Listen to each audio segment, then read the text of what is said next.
여러분 안녕하세요. 벌써 여러 주가 지났는데 베이직 커피야 다시 온라인 강의 중에 첫 번째 5주차 수업입니다. 그동안의 커피에 대한 역사에 대한 얘기를 좀 하다가 이제 오늘부터는 이제 커피 나무가 재배돼서 여러분이 얻고자 하는 건 뭐냐면 이제 그 생두를 얻어야 되는데요. 그 생두가 품질적으로, 종자적으로, 가공적으로 어떤 생두를 얻느냐에 따라서 가격이 달라지고 구입되는 생두의 가격에 따라서 여러분이 그 생두를 로스팅해서 한 잔의 커피를 만들어야 되니까 구입 가격이 높아지면 역시 마찬가지로 가공에 나오는 마지막에 판매 가격도 높아져야 되는 거죠. 그래서 여러분이 이제 뭘 만들기 위해서, 음식을 만들기 위해서는 좋은 재료를 선택하는 게 가장 중요하죠. 어떤 음식이든 여러분이 만드는 일반 요리가 되든 제과제빵이 되든 커피가 되든 간에 재료가 좋으면 역시 맛은 결과물이 좋아지는 거죠. 어떤 셰프가 이런 말을 했습니다. 교수님 그 말을 듣고 굉장히 아주 깜짝 놀랐었는데요. 이랬습니다. 내가 주인이 재료를 아끼면 고객은 주머니에 돈을 아낀다. 이런 얘기가 있습니다. 그래서 여러분이 재료에 대한 좋은 그런 공부를 하고 있으면 나중에 역시 맛있는 음식을 만들어낼 수 있죠. 커피에 대해서 좀 알려면 뭘 공부해야 되냐면 이제 생두에 대한 좀 공부를 좀 해야 됩니다. 그래서 이제 커피의 전문가가 좀 돼갔을 때 여러분이 고민이 뭐냐면 나중에 에스프레소 머신을 눌러서 커피를 만드는 것에만 집중해 하다 보게 되게 되면 원재료에 대한 이해가 없으면 이제 여러분이 실력이 상승하게 되게 한계가 있습니다. 교수님 지금 여기 오기 전에 금방 커피 한 잔 먹고 왔는데요. 어떤 커피를 먹고 왔냐면 게이샤 커피를 먹고 왔습니다. 그러면 교수님 게이샤 커피가 뭐나요? 이제 굉장히 의문이 갈 텐데 굉장히 여러분이 이제 그 게이샤 커피 하게 되게 되면 원재료가 얼마 되냐 하게 되면 생두를 일반적인 거래 가격에서 여러분이 살 수 있는 가격이 10,000원 이하도 있습니다. 1kg에 생두에 1kg에 10,000원 이하도 있는데 오늘 제가 먹은 커피는 뭐냐면 게이샤 중에서도 중급 정도의 게이샤를 먹었습니다. 그러면 1kg에 얼마냐? 30만 원입니다. 재료가. 그러니까 10,000원 이하의 짜리 재료도 있지만 30만 원짜리 재료도 있는 거죠. 그리고 교수님은 오늘 먹은 생두는 얼마 정도 되느냐? 한 20만 원 정도 되는 생두를 로스팅해서 그래서 진짜 이런 주먹으로 그만큼 받아다가 한 줌 받아다가 오늘 에스프레소 머신에서 내려서 금방 지금 교수님이 아메리카노 한 잔을 먹었습니다. 굉장히 그 향긋하고 고객에게 이렇게 행복을 줄 수 있는 커피였습니다. 그러면 그 커피 한 잔을 얼마 받아야 되느냐 교수님 계산해 봤어요. 계산해 보니까 한 잔에 욕심내면 한 잔에 2만 원 받아야 되고요. 한 잔에 평범하게 좀 이렇게 고객이 서비스한 데 있을 한 잔에 10,000원을 받아야 됩니다. 그럼 여러분이 커피 한 잔을 내가 10,000원 주고 커피 한 잔을 사 먹을 수 있을 정도의 그 가치를 부여할 수 있겠느냐? 여러분 사 먹겠어요? 아마 고객들이 망설이겠죠. 왜? 가격이 비싸니까. 그렇지만 여러분이 좋은 재료로 그 맛있는 맛을 만들어낼 수 있는 능력이 있다 그러게 되면 아마 고객이 그것을 멈추지 않을 겁니다. 아마 기꺼이 주머니에서 10,000원, 20,000원을 꺼내서 여러분 아마 그 커피를 사 먹을 거라 생각합니다. 그러면 그런 의미에서 그런 것을 만들어낼 수 있는 능력을 갖추려게 되게 되면 여러분이 지금 무슨 공부를 해야 되냐? 생두 공부를 해야 됩니다. 그래서 커피 베이직 커피학에서 여러분에게 로스팅하는 원두를 만들어내기 전에 생두에 대한 공부가 잠깐 있습니다. 그거를 오늘 여러분하고 한번 해보려고 합니다. 자, 여러분 이제 한번 화면 좀 보겠습니다. 화면을 보면 이제 여기 이제 커피에 대한 얘기가 나오는데요. 그래서 여기 있는 이 그림에 나오는 이 그림이 뭐냐 하게 되면 이 커피 나무입니다. 그 커피 나무가 큰 나무가 하나 있고 그 아래 나무는 굉장히 이제 커피 나무가 이렇게 아래쪽에 있는데요. 그 위에 큰 나무가 그늘을 만들어줍니다. 그럼 그늘을 만들어주게 되면 이제 그 아래에 있는 나무들이 굉장히 잘 자라는데요. 그래서 이 커피 나무 안에 뭐가 맺히냐 하게 되면 역시 마찬가지로 이거는 핵과류라고 해요. 핵과류. 핵과류는 뭐냐면 뭔 열매가 있으면 그 열매 안에 씨앗이 있는 겁니다. 여러분이 살구를 먹어도 씨가 있고요. 자두를 먹어도 씨가 있고요. 여러분 앵두를 먹어도 씨가 있고 역시 마찬가지로 커피도 핵과류입니다. 무슨 얘기냐면 바깥에 여러분이 과육이라고 생각될 수 있는 그런 과육이 싸고 있고요. 그 다음에 그 안에 알맹이 2개가 있는 경우죠. 자, 다시 교수님 보겠습니다. 어떤 상황이 생기냐 하게 되게 되면 자, 보세요. 자, 교수님이 커피는 무슨 식물이다? 핵과류다. 여러분 바깥에 있는 체리가 있고 이 체리 안에 씨앗이 이렇게 있습니다. 그 씨앗이 뭐냐 하게 되게 되면 이제 여러분 우리가 얘기하는 생두입니다. 자, 교수님 보면 어떤 상황이죠? 잘 익은 과일이 맛있나요? 덜 익은 과일이 맛있나요? 아주 너무 과숙한 과일이 맛있나요? 역시 과일이 맛있으려고 그러게 되게 되면 정말 잘 익은 과일이죠. 너무 익어도 안 되고 덜 익어도 안 되는 거죠. 커피도 마찬가지입니다. 이제 커피를 재배할 때 교수님 요즘에 이제 한참 딸기가 이제 나올 시기인데요. 자, 보세요. 딸기가 모든 딸기 맛이 똑같다. OX 다릅니다. 너무나 다릅니다. 과육이 단단한 딸기가 있고요. 과육이 단단하지 않지만 당도가 높은 딸기가 있고요. 그래서 종자에 따라서 과일의 맛이 역시 다릅니다. 사과도 마찬가지죠. 종자에 따라서 굉장히 사과 맛이 달라지죠. 커피도 마찬가지입니다. 종자에 따라서 커피 맛이 달라집니다. 그러면 교수님 이런 얘기를 할 수 있습니다.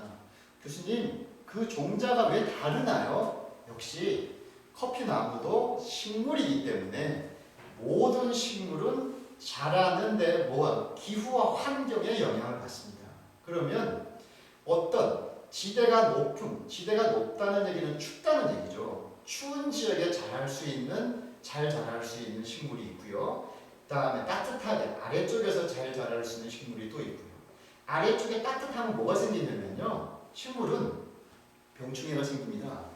그러면 그 병충해에 강한 또 식물을 심어야 되거든요.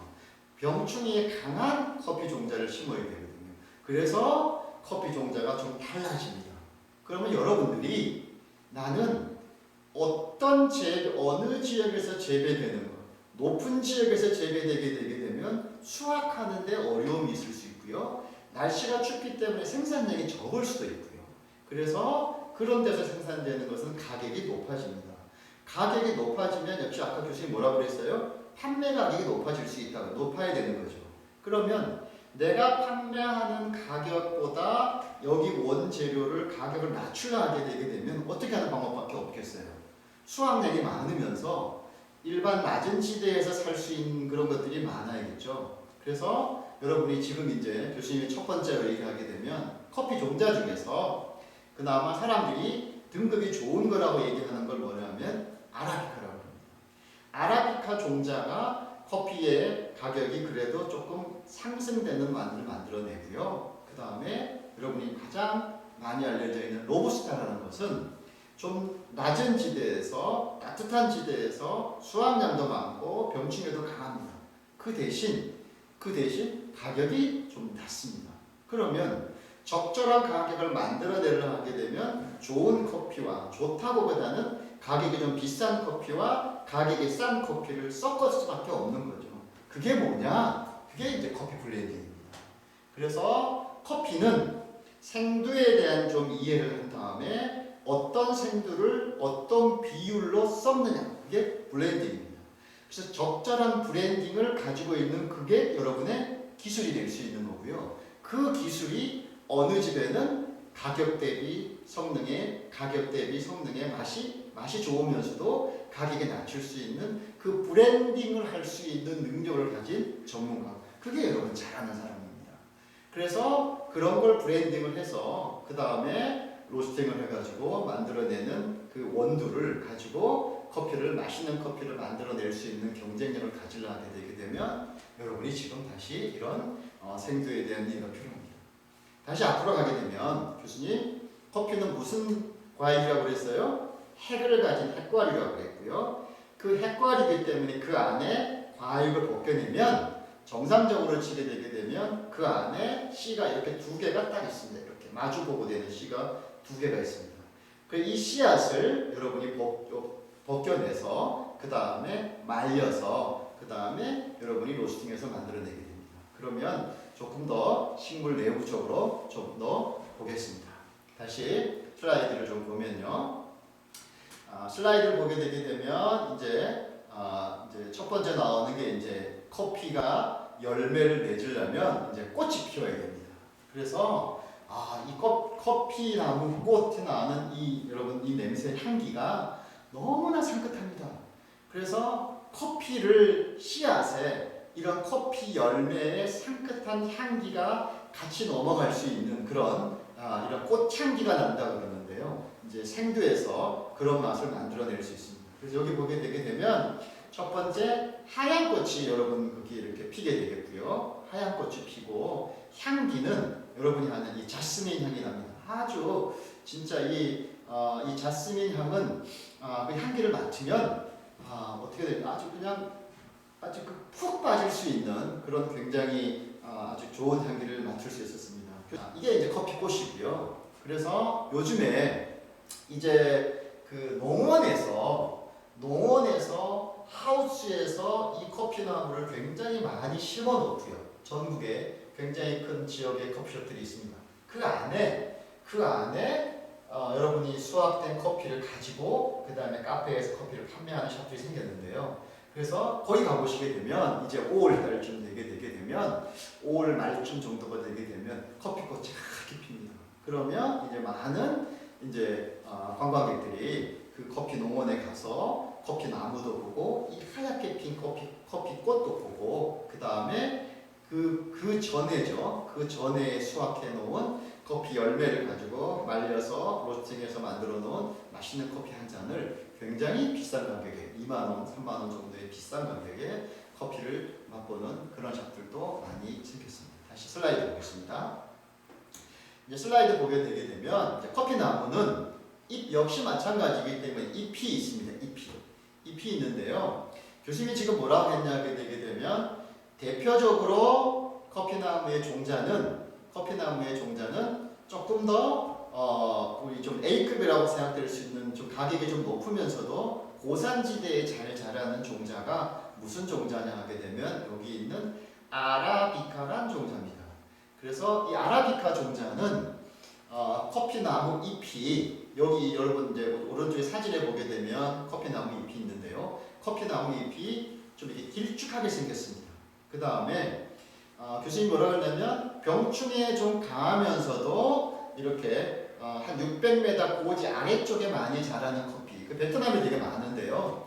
그런 커피들을 뭐라고 하냐면 이제 로부스타라고 합니다. 그래서 로부스타 종자는 잎이 좀 둥글입니다. 아주 둥글진 않지만 로부스타보다는 좀 둥근 형태의 잎을 가지고 있습니다. 역시 식물이기 때문에 뿌리도 있고요. 뿌리는 습도가 높고 이런 토양에서 잘 자란다 그러는데요. 여러분 중에 혹시 만약에 식물에 대해서 관심이 좀 많은 친구들이 있게 되게 되면 커피나무를 재배하는 것도 나쁘지 않을 것 같습니다. 자, 커피 열매입니다.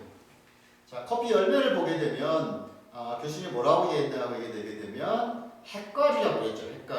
핵과류는 뭐다? 교수님 다시 볼까요? 핵과류는 열매가 가지고 있는 것은 안에 핵이 있다고 그랬죠. 그 핵이 뭐냐? 씨앗입니다. 그래서 여러분 커피 열매는 빨간 체리를 가지고 있는, 여러분 앵두라고 생각하면 됩니다. 체리를 가지고 있는 과육 속에 이제 씨앗이 있습니다. 그래서 그 핵과류를 가지고 있고요. 밖에 있는 칼라는 원래 붉은 계통이 많은데요. 이렇게 여기 사진에 보게 되게 되면 이렇게 노란색 계통에 있는 그런 것도 있을 수 있습니다. 자, 교수님 다시 슬라이드 보게 되게 되면 종자는 무슨 종자가 있다고 그랬죠? 교수님 대표적으로 아라비카 종자가 있다고 그랬고요. 그 다음에 여러분 이제 이 까냐포라라는 종자가 일명 로부스타입니다. 그래서 까냐포라 종자가 이제 대표적인 종자가 있습니다.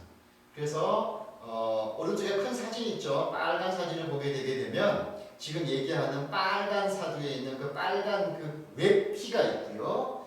그 웹피 속에 여러분 지금 앵두를 하나 여러분 입속에 있다고 생각해 보십시오. 그래서 앵두를 딱 물리게 되게 되면 안에 과육이 있죠. 과육. 그게 뭐냐면 이제 펄프입니다. 펄프. 근데 이 펄프가 약간 시큼한 맛도 나면서도 단맛이 나는 거죠. 그래서 이 시큼한 맛과 단맛을 어디로 가져가야 되냐면 씨앗에 있는 과육으로 많이 스며들게 하는 방식이 있습니다. 그래서 그런 방식의 커피를 뭐라고 얘기하냐 하게 되면 나중에 여러분이 커피를 가공이라고 합니다. 씨앗을 벗겨낼 때 그 씨앗을 안에 있는 과육이 있는 상태로 말리면은 무슨 가공 방식이라고 하게 되면 내추럴 커피라고 얘기하기도 하고요. 교수님 좀 혼란스러워요. 과육을 있는 상태로 어떻게 가공을 한다는 얘기죠? 다시 설명해 드리겠습니다. 과육이 지금 얘기하는 빨간 열매가 있는 그 과육 속에 뭐가 있어요? 씨앗이 들어있죠.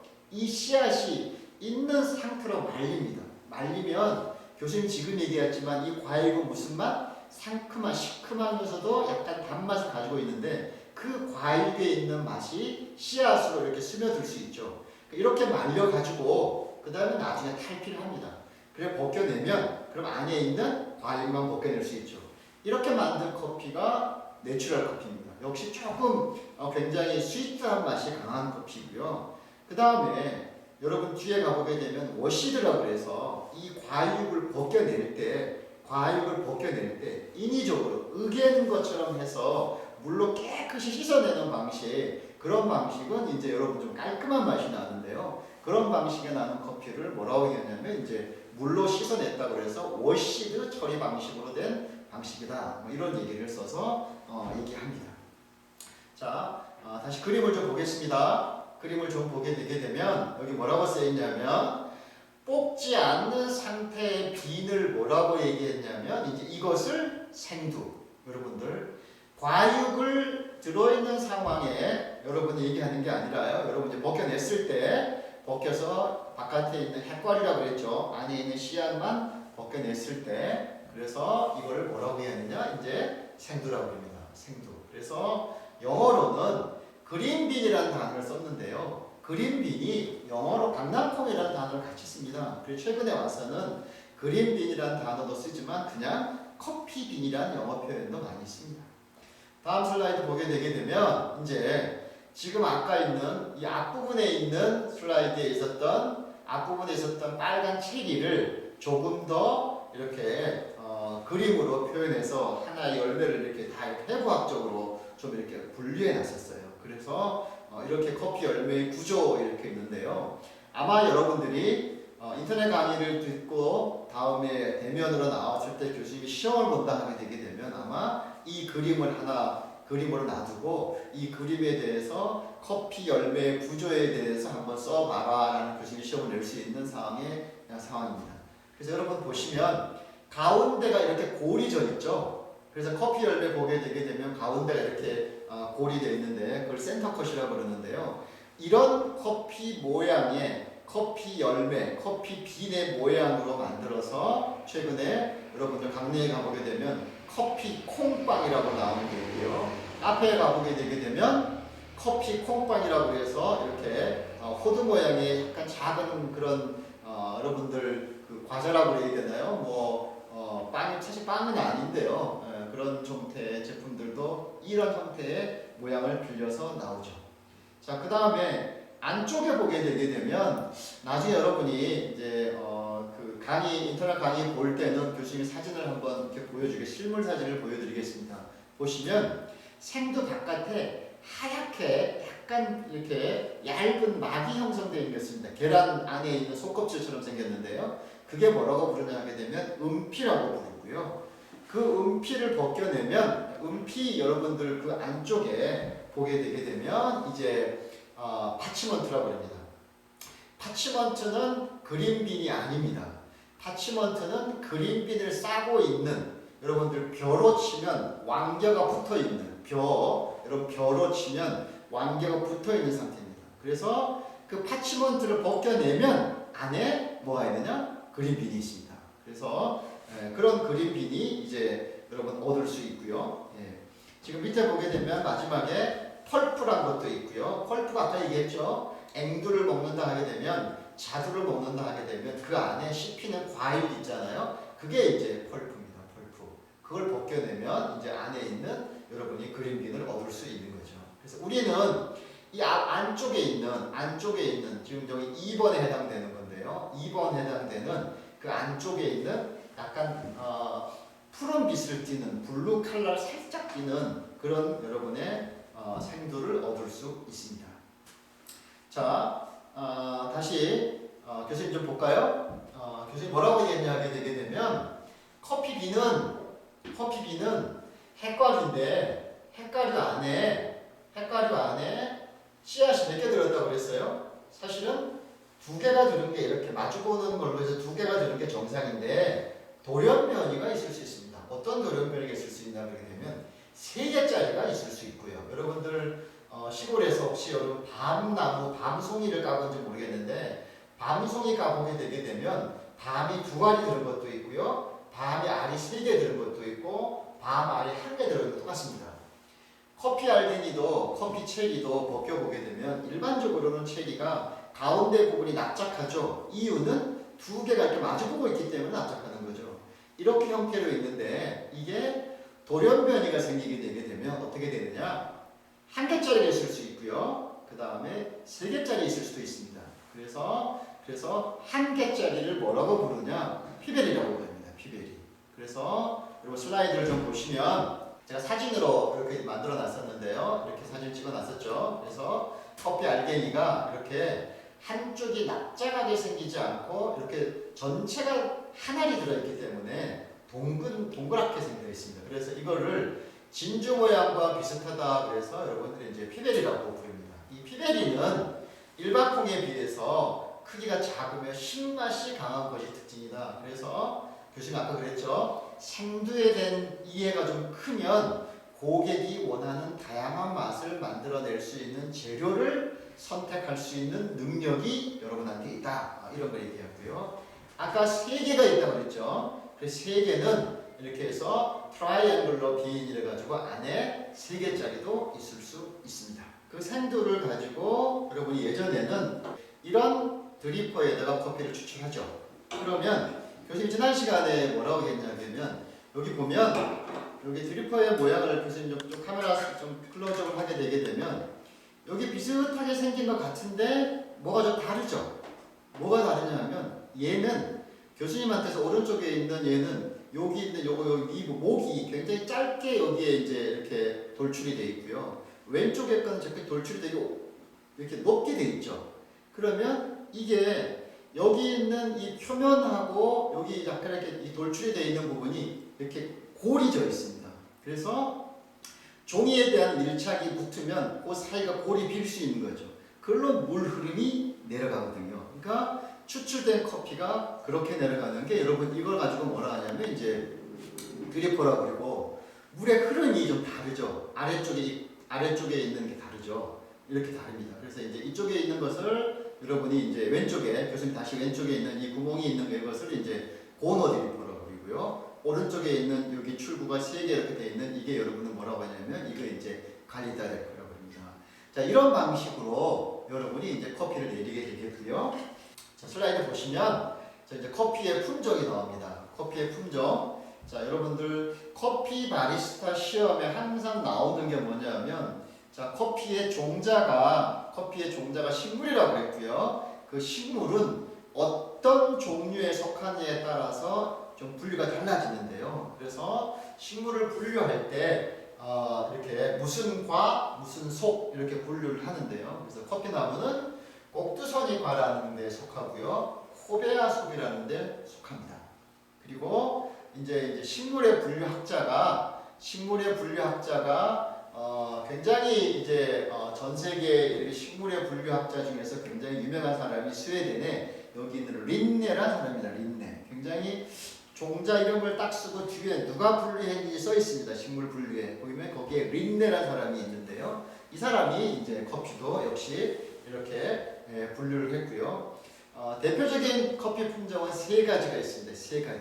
3가지. 가장 많이 우리 사람들이 선호하는 커피가 뭐냐면 아까 뭐라고 그랬냐면 아라비카라는 거였었고요.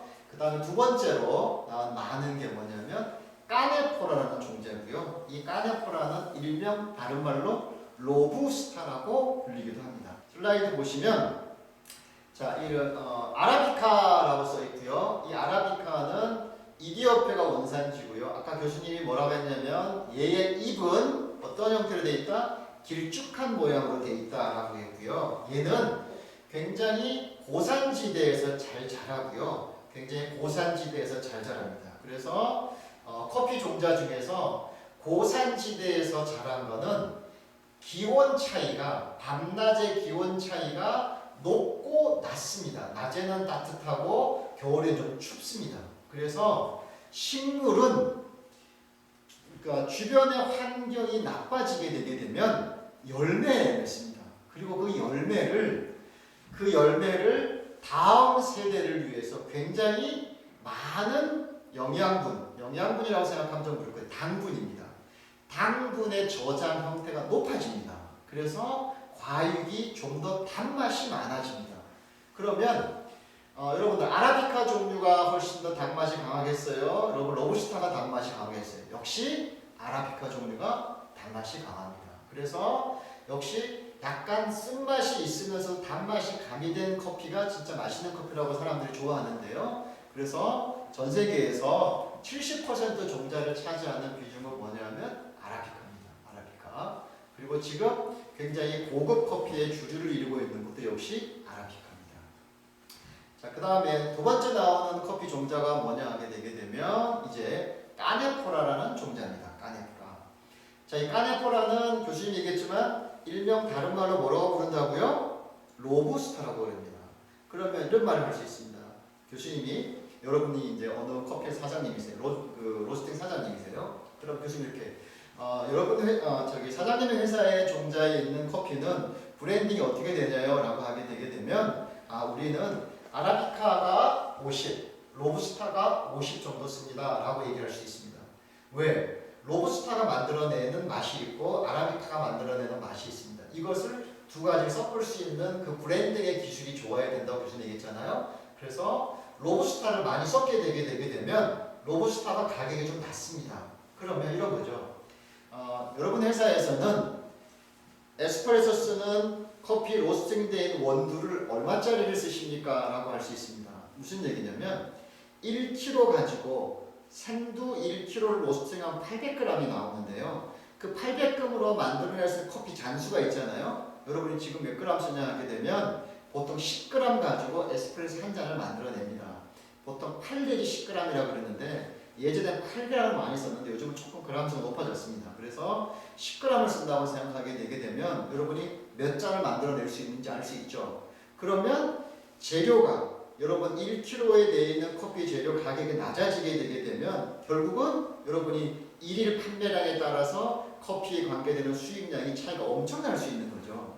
그러면 여러분이 앞부분에서 로부스타의 비율을 높이고 아라비카의 비율을 낮추면서도 커피 맛의 차이가 없다 하게 되게 되면 여러분은 좋은 생두를 여러분 그렇게 만들어낼 수 있는 능력이 있다 하게 되게 되면 여러분이 로스팅에 좋은 기술을 가졌다고 할 수 있겠죠. 지금 굉장히 직업 중에서 예전에는 커피를 추출하는 사람은 여러분이 로스팅도 하고 메뉴도 만들고 굉장히 다양한 일을 잘 했는데요. 최근에 와서는 어떤 상황이 생겼냐 하게 되게 되면 젊은 친구 중에서 나는 굉장히 고객을 밀접하게 접하는 바리스타라는 직업을 굉장히 내가 선호하는 사람들도 있고요. 그 다음에 나는 그 바리스타라는 직업보다 여러분들 아마 뒤라고 생각될지 모르지만 또 다른 공간에서 커피를 로스팅하는 커피를 로스팅하는 로스터가 아주 또 다른 직업으로 굉장히 전문가 영역으로 굉장히 이제 그 자리를 잡아가고 있습니다. 그래서 예전에는 바리스타라는 사람이 여러 추출하는 것뿐만 아니라 바에서 하는 뿐만 아니라 로스팅까지 다 가져가는 굉장히 폭넓은 일을 하기를 원했는데 요즘은 전문가 교육이 좀 나눠져서요. 그래서 로스팅만 메인으로 하는 사람들이 많이 있는데 이런 사람들은 생두에 대한 공부를 좀 더 잘할 필요가 있을 것 같습니다. 자, 여러분들 이제 슬라이드를 보게 되게 되면 이제 교수님이 슬라이드에다가 아라비카 종류하고 로부스타 종류하고 좀 구분을 시켜놨는데요. 먼저 재배 고도를 보시면 역시 아라비카 종류는 고산지대에 여기 있는 1200고지 이상에서 많이 자라고요. 로부스타는 여기 700m라고 그랬는데 이 영역입니다. 600m, 700m, 800m 이런 굉장히 조금 낮은 지역에서 굉장히 많이 자랄 수 있다. 그리고 온도 차이가 별로 많이 나지 않는 거죠. 그 다음에 따뜻한 지역에서 자라기 때문에 병충해라는 얘기를 교수가 아까 얘기했었는데요. 그래서 이 로부스타는 병충해에 되게 강합니다. 여기 있는 아라비카는 약하죠. 다시 교수님 보세요. 자, 이제 보면 어떤 상황이 생기냐 하게 되게 되면 교수님 병충해란 말이 생기면서 이제 식물하고 좀 생각 같이 할 수 있습니다. 여러분이 지금 먹는 토마토, 여러분이 먹고 있는 수박, 고추, 배추, 무와 같이 연관 지을 수 있습니다. 뭐와 연관 지을 수 있나 하게 되면 이제 유기농이란 단어하고 연결할 수 있습니다. 무슨 커피냐? 이제 유기농 커피가 이제 만들어집니다. 유기농 커피란 건 뭐냐 하게 되면 병충해 관계가 있기 때문에 이 병충해를 이렇게 잡으려면 농약을 쳐야 되는 거죠. 농약을 쳐야 되는데 커피 나무에도 굉장히 많은 농약을 칩니다. 그러면 그 농약을 친 커피를 여러분이 사실은 안에 있는 과육을 먹긴 하겠지만 그 농약이 재배하는 환경에서 노출되어 있던 그 커피에 여러분이 그 빈에서 나온 로스팅에 먹는다는 것보다 농약을 치지 않는 유기농으로 재배한 커피 빈을 가지고 로스팅되어 있는 거 가지고 커피를 먹는다 하게 되면 여러분 건강에 훨씬 좋겠죠. 그래서 이제 어떤 판매 형태가 있냐, 이거는 유기농 커피입니다라고 해서 판매하는 커피들이 있습니다. 이제 그래서 재배 환경에 따라서 이제 다른 커피들이 많이 만들어집니다. 그래서 우리나라에도 현재 몇 개의 브랜드들은 생두를 택할 때 아예 그냥 일반 생두를 하지 않고 유기농 생두를 선택해서 하는 커피 전문점들이 또 여러분 이제 또 있습니다. 그래서 여러분들은 그런 것들도 좀 알게 되게 되면 나오는데요. 뒤에 교수님이 잠깐 슬라이드 나오지만 유기농을 하려면 뭐하고 뭐 안 해야 되냐면요. 첫째, 농약을 하지 않아야 되고요. 두 번째 뭐 하냐면요. 화학 비료를 주지 않아야 됩니다. 무슨 얘기냐? 여러분이 지금 요즘 이제 시골 가게 되게 되면 뭐 농사를 할 때 이렇게 알갱이처럼 되어 있는 화학 비료를 주는데요. 그럼 화학 비료는 자연에서 발생돼서 분해돼서 나오는 분해 산물을 식물이 먹고 자라는 것보다 굉장히 어떻게 오게 되게 되면 그냥 이렇게 그 개가 원하는 알갱이에 화학적으로 이렇게 만들어 놓은 비료를 주기 때문에 자연하고는 좀 떨어졌다 그래서 굉장히 식물은 잘 자랄 수 있습니다만 그 식물을 먹는 사람으로 치게 되게 되면 자연에서 벗어났다고 해서 조금 안 좋아하는 상황이 있을 수 있습니다. 그래서 뭘 하지 말아야 된다? 농약을 하지 말아야 된다. 뭘 하지 말아야 된다? 화학 비료를 하지 말아야 된다. 그럼 이거를 얼마나 안 해야 되느냐? 나 오늘 여러분 유기농 먹고 싶어서 나 내년에 1년 동안 화학 비료 안 하고 여러분들 농약 안 쳤어. 여러분들 유기농 아닙니다. 뭐냐면 3년 정도의 텀을 가지고 인정을 받아야지만 3년 동안 농약 안 쳐야 되고요. 3년 동안 화학 비료 안 줘야지만 여러분 이제 유기농이 될 수 있습니다. 커피도 그러한 종류들이 지금 이렇게 종자에 연결될 수 있다고 좀 보시면 굉장히 좋겠습니다. 자, 교수님 아까 뭐라고 했냐게 되게 되면 이제 여기 있는 티피카 종류들도 있다고 했는데 굉장히 많은 양은 아니지만 굉장히 좀 한 10% 정도 적은 양의 여러분들 이제 티피카 종류들이 있습니다. 자, 이제 또 이제 법원 종류들. 교수님 여러분들 좀 보세요. 지금 나오는 슬라이드에 몇 개 나오는 것들은 여러분 암기할 필요가 없어요. 여러분이 필요한 정도의 종자를 좀 더 선택할 수 있는 상황이 되게 되면 여러분 여기 찾으면 되는 거지. 이거를 여러분이 그걸 뭐 암기할 필요가 없어요. 그래서 이렇게 아직은 좀 이렇게 커피 생두의 전문 영역이 아니기 때문에 어떤 생두가 있는 형태 이렇게 지나가면서 보는 게 여러분 적절한 표현인 것 같습니다. 자, 다시 앞부분에 보시게 되게 되면 아라비카 종류에 나오는 티피카 종류, 그 다음에 여러분들 버번 종류. 아까 여러분들 커피가 무슨 색을 띠고 있었어요? 붉은 계통의 수확되어 있었는데 여러분 노란색 계통들도 많이 있습니다. 그래서 브라질이나 이런 것에 옐로우 버번이라고 해서 이런 것들도 역시 교수님이 접할 수 있었는데 이 아래쪽에 있네요. 여기 있는 브라질에서 수확될 수 있는 커피 종자 중에서 노란색으로 수확되고 있는 커피들도 있었습니다. 법원 종류들고요.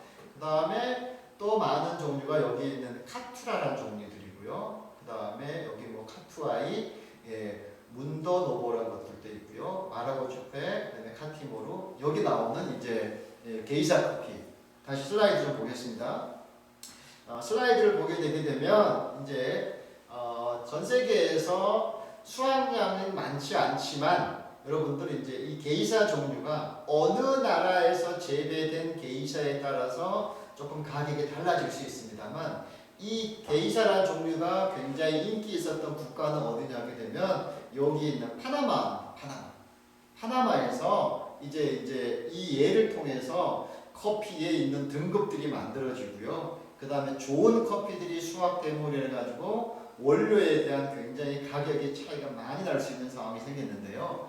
이제 무슨냐면 커피에 대한 등급을 매길 수 있는 컵 오브 엑셀런스라는 이렇게 이제 그 심사를 가지게 되는데요. 그 심사에서 좋은 등급을 받게 되게 되면 그러면 구매하고자 하는 사람들의 특별한 영역에서 등급을 많이 매겨서 하게 되게 되면 좋은 것들을 이제 아주 비싼 가격에 팔 수 있는 그런 경쟁을 이제 하게 됩니다.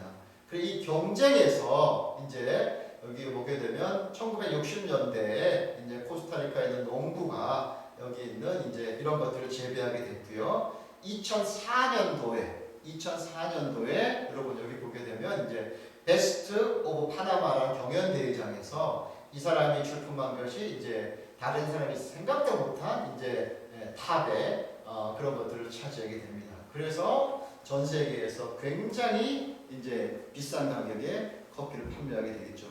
교수님 아까 그랬잖아요. 처음에 얘기할 때 교수님 오늘 얼마짜리 먹었다고요? 1kg의 생두 가격입니다. 생두 가격이 1kg에 판매되는 20만 원짜리 커피를 교수님 점심에 했었는데 같이 먹은 분이 이러더라고요. 커피 맛이 어때요? 라고 그래서 너무나 좀 차이가 난다. 어떤 차이가 나느냐? 향이 다르고요. 향이 다르고 그래서 다른 여러분 이제 그 생두를 판매하는 회사에서 구매하기 전에 생두 양으로 참 적은 양이 300g을 받았대요. 그래서 300g을 로스팅해서 샘플로서 지금 해봤는데 그거를 교수님하고 테스트 한번 해보려고 가져왔습니다. 그래서 교수님하고 지금 금방 교수님하고 먹었었는데 맛있었습니다. 맛있었어요. 의미를 부여할 수 있었습니다. 자, 그래서 이런 것들이 이제 생두, 자 게이샤 커피입니다. 네.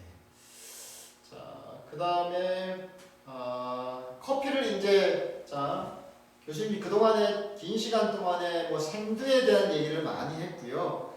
이제 커피를 재배하는 기후에 대한 얘기를 좀 하려고 합니다. 시간이 많이 흘렀는데 교수님이 짧게나마 기후에 대한 얘기를 합니다. 자, 그러면 우리나라의 커피가 자라나요? 안 자라나요? 대답은 자란다고 하는 게 하우스에는 자라잖아요. 그렇지만 일반적인 노지 환경에서는 자라지 않기 때문에 자라지 않습니다라는 말이 맞습니다. 그러면 커피를 자라는 지역은 어떤 지역이 자라나요? 라고 하게 되게 되면 기후가 따뜻한 지역이죠.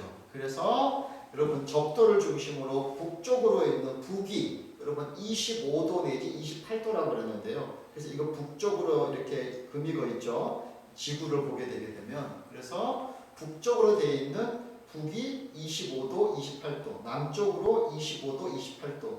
그래서 지구본이 있게 되게 되면 적도를 중심으로 이렇게 띠를 이렇게 두를 수 있죠. 사람으로 치게 되게 되면 허리띠를 이제 이렇게 벨트를 한 것처럼 똑같죠. 그래서 커피 나무가 재배되는 지구에 있는 가운데 센터에 있는 벨트 영역이다. 그래서 그걸 뭐라고 부르냐 하게 되게 되면 커피 벨트라고 합니다. 우리나라는 지구본에서 그 커피 벨트 지역에 밖에 있습니다. 밖에 있고요. 그래서 커피가 재배되지 않는 지역입니다. 자, 그래서 여러분 이제 다시 화면을 좀 보겠습니다. 화면을 보시면 여기 있는 색이 가운데에 색이 좀 다르게 표현되어 있는 이 국가에서 커피가 재배됩니다. 그래서 여러분 아시아에 보게 되게 되면 사실은 가운데가 한국이죠. 가운데가 여기가 한국인데 한국 아래쪽 여기 재배 안 되고요. 여기 베트남, 여기 라오스, 태국, 캄보디아, 여러분 여기 이제 인도네시아까지 여기 이제 걸쳐 있는데요. 인도네시아는 커피가 굉장히 많이 생산되는 지역입니다. 전 세계에서 생산량이 급상승하고 있는 나라가 베트남입니다. 베트남. 그리고 중국에 있는 이 아래쪽이 조금 커피가 요즘 최근에 차 재배하던 지구에 있는 윈난성 지역도 커피를 재배하고 있고요. 아프리카에 굉장히 많은 나라, 여기 이디오피아가 커피 원산지였는데요. 커피 원산지 되고 있고, 오른쪽에 보시면 이제 중남미 굉장히 많은 국가가, 여기 브라질이 굉장히 넓죠. 굉장히 넓은 지역에 있는 이 브라질이 전 세계 커피 생산량이 제일 많이 재배됩니다. 그리고 중남미, 중간에 있는 여러분 남미, 여기 있는 과테말라, 자마이카, 여기 있는 온두라스, 니카라과, 베네수엘라, 콜롬비아, 여기는 아까 교수님 얘기했던 게이샤 커피가 생산됐던 파나마, 코스타리카, 이 지역이 커피 재배가 많이 재배되는 지역입니다. 그래서 이런 전 세계에서 생산되고 있는 커피들이 있다고 보시면 되겠고요. 자, 교수님 보겠습니다. 자, 오늘 수업은 여기까지 하려고 그러는데요. 자, 교수님 커피를 이야기할 때 커피의 하나의 안에 있는 핵가루 안에 있는 빈에 대한 얘기를 조금 여러분이 얘기하면서 여러분이 바리스타라고서 경영한다 했을 때 여러분이 어떤 분야를 해야 되는지, 이 커피의 빈을 왜 배워야 되는지, 왜라는 단어에 대해서 앞부분에 설명을 많이 했고요. 마무리해서 재배하는 지역을 얘기하면서 세계 지도를 보면서 커피 벨트 안에 있는 국가를 좀 했습니다. 자, 그러면 여러분들 이걸로 5주차 수업을 마치겠습니다. 고맙습니다.